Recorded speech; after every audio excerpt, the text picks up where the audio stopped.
Joseon Creature Episode 1 begins with a Japanese troop receiving the order to retreat. The troop's leader tells his men to pack their things and burn everything else. They must leave no evidence behind. We see men in hazmat suits carrying what looks like dead bodies. They are dumped in large piles and dynamites are set on the wall. An officer wearing glasses enters a nearby room. He's told they have 12 serums and 8 najin. The other 2 have to be left behind. They all hear sinister noises coming from behind a metal door as if something is trying to break out. They walk away after dousing the entire place in gasoline. As 2 officers are pouring gasoline near a metal door, something bangs into it, making indents. One of the officers lights a match. The senior officer wearing glasses is seen leaving with the rest of his people as the building burns behind him. Inside, a large humanoid creature is seen through the flames. In March 1945, Joseon, we see a man and a woman disembark from a train. They look like travelers and take a newspaper from a small boy selling them. The boy also slips them a leaflet with real news describing air raids in Tokyo. It's been written by Korean insurgents. But soon, the Japanese authorities arrive and round up the people who are found with the leaflets. All the people rounded up are forced to sign up for the army. The scene shifts to a man who is tied to a chair and is being tortured.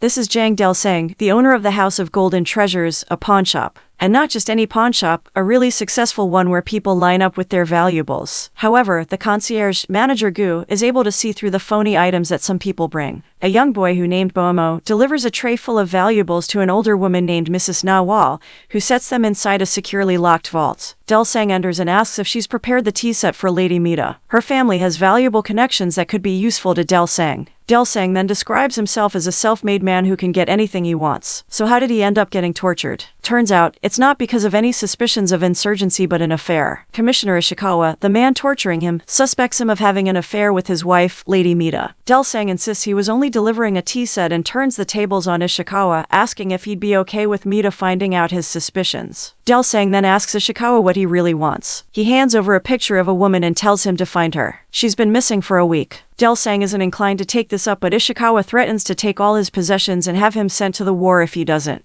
He has time until the cherry blossoms fall. Del-sang returns to the pawn shop, worn and tattered. The travelers from earlier are still walking on the street. The man enters a bar and asks the woman there for a man named Sachimoto. She suggests that the man go to Del-sang since he is known as Mr. Omniscient of Joseon. Meanwhile, the girl who named Yoon Chalok sees a broken-down motorcycle in a shop and buys it after some haggling. She fixes the thing up herself and drives off. At the pawn shop, Manager Gu wonders if they should sell everything and run away. Mrs. Na says that Ishikawa will hear about it long before they can run away. Del-sang looks out the window and sees Ishikawa's men keeping an eye on him. He then tells Manager Gu to ask around about the woman, Myung-jar. He tells Baemo to set up a meeting with the Master Kwon Jun-del, the only man brave enough to mess with Ishikawa's girl. As for Mrs. Na, she must discreetly sell their most valuable things and find out about ships sailing from Joseon should they need to escape. Everyone goes about their duties. The woman traveler from earlier stands outside the pawn shop and watches. Del-sang sees her from his window. Ishikawa learns that Del-sang has started looking for the woman. A flashback shows that the woman told Ishikawa that she was pregnant with his child. A secretary tells Ishikawa his wife has called, but he returns a message saying that he's busy with a missing persons case. At home, Lady Mita receives the message. We then see a prison packed with women. A man in a lab coat arrives with several soldiers and 2 women are forcibly pulled out. A woman who seems like a new inmate is terrified watching it.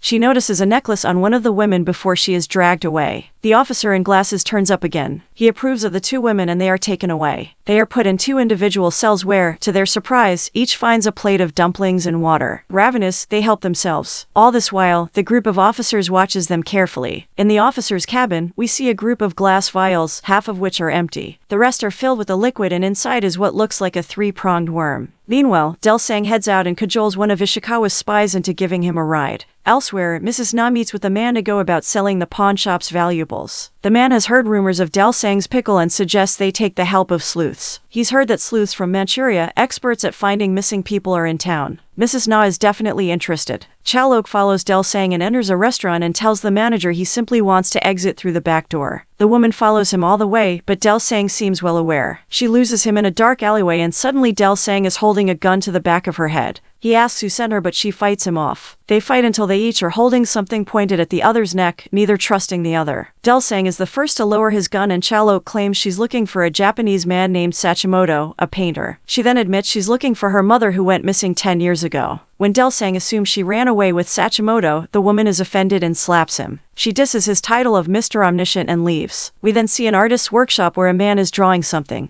This is Sachimoto, and someone knocks on his door and tells him he's been summoned. Delsang meets with Jundel, who knew the courtesan Myeongjar before she went with Ishikawa. Jundel doesn't know where she is now, but since Delsang is going to lose everything to Ishikawa anyway, Jundel suggests Delsang donate his wealth to the Korean independence movement. Delsang isn't inclined to, and the two argue about how he should spend his money. The officer with glasses is told that the first test subject is showing symptoms. She's getting intense headaches, so bad that they make her bang her own head into the wall. The officer calls her a failure. Test subject 2 is quiet. The officer tells his man to inject the serum. Later, we see the woman throwing up in the cell. Something like a worm moves under his skin. Delsang returns home to find that Mrs. Na has contacted the sleuths. He's surprised to see Chalok, although she is now accompanied by the man. He turns out to be her father. Chalok doesn't want to work with Delsang. That is until he offers to look for Sachimoto. He also says he will find her mother. Chalok's father asks Delsang if he's a good or bad person. The reply is, he's a person who wants to survive. Sachimoto is called to the room with the 2 prison cells. He's told to draw what he sees in the second cell. He shines a light into the cell and something jumps out at him at the end of Joseon Creature Episode 1.